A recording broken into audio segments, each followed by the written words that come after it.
Hi, I'm Hester Pren. Hello, it's great to be with you.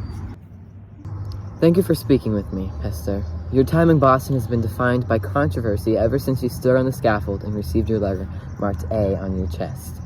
Can you provide insight on what it felt like when you first stood on the scaffold and received public chastisement? Well, at that very moment, I felt the whole weight of the town's eyes upon me, and I felt such shame of the Scarlet Letter, like I felt horrible about my actions.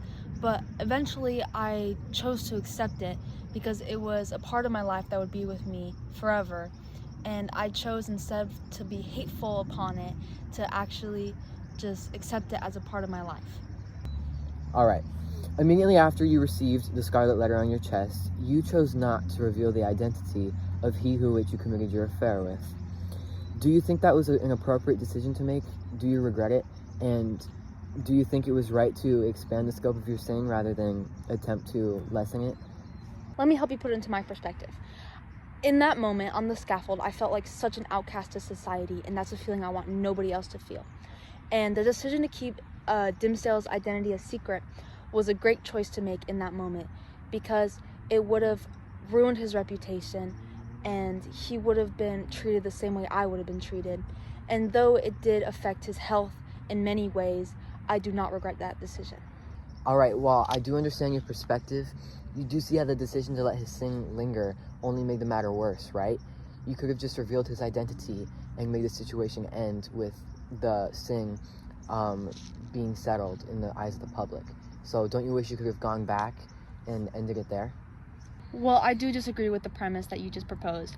I believe that in that moment, both me and Dimmesdale would have been outcast to society, and it would have been a damned if you do, damned if you don't scenario.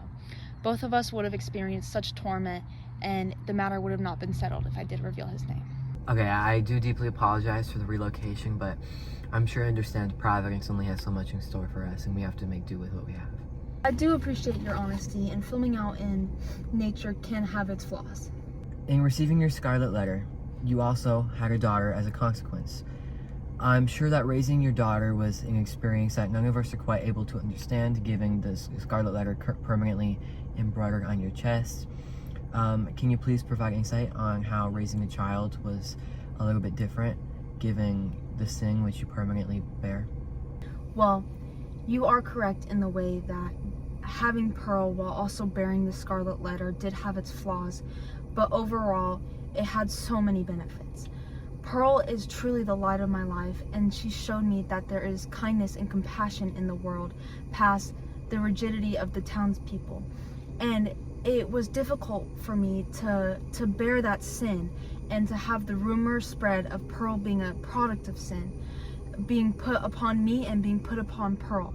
But having Pearl right by my side really helped me push past the hard moments and become the woman I am. Objectively speaking, your character is very flawed, and I'm sorry, but it's true.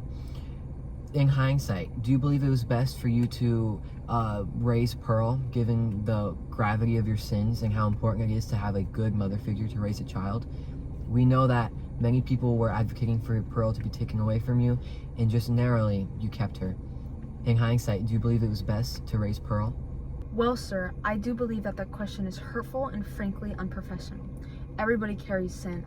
I have my sin embroidered upon my chest while others carry it deep within them. Just because I am publicly displaying my sin does not mean that I am an unfit mother.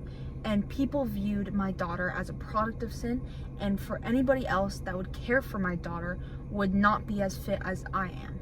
Can you tell us more about the role that Mr. Chillingsworth played during this affair? Can you elaborate a little bit on how he was dealing with this too? Because I do understand that you crossed him with your affair with Mr. Dimmesdale, so can you tell us a little bit more about that? I do recognize the unforgivable nature of my sin. However, the significant revenge he put upon Dimmesdale is arguably a sin greater than my own. I did have much love for him, but it is now dissipated, and I do wish that he finds peace in the afterlife, which he could not find towards the end of his life. Following the events that unfolding on that scaffold on that fateful day, resulting in the deaths of Reverend Dimmesdale and Mr. Chillingsworth, you have opted to stay in Boston and continue to bear the Scarlet Letter voluntarily. Can you tell us more about what you've done following the events of that unfortunate day? The decision to stay in Boston allowed me to stay true to my convictions. Even though I left Boston for a very brief period, I believed that to confront my sins, I needed to confront them directly. In doing so, I became a counselor to aid women with similar problems like my own. I do believe that in that way, I sort of redeemed myself and I became a contributing member to society. And I believe that the Scarlet Letter changed its meaning. It changed from adultery to able, because I believe that helping women and helping the people around me made the sin lessen, and even though many believe that I am a woman of sin, it does not define me. I would just like to thank you for conducting this interview with me, but I will move on to our final question, and the one that is definitely on everybody's minds. Do you regret your sin, and are you sorry for it? Obviously, I do not support sin in any way, but without the sin, I could not have become the woman I am today.